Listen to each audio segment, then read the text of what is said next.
Galera, é o seguinte, notícia fresquinha aqui para vocês nesse domingão de manhã, quase tarde já.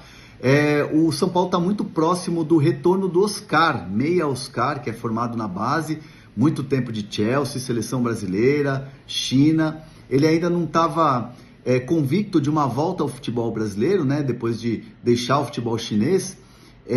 Mas aí ele sinalizou positivamente para um retorno ao futebol brasileiro, para jogar no Brasil. E como já tinha uma conversa em curso com o São Paulo, essas negociações elas avançaram muito. Uma fonte me disse que 90% da operação já está fechada para um contrato de 3 anos. Faltam detalhes importantes, é verdade, mas são detalhes que são menores. Então, 3 anos de contrato, volta do Oscar, grande contratação para 2025. Esse é o desejo. São Paulo está muito empolgado nessa negociação que deve acontecer nos próximos dias. Qual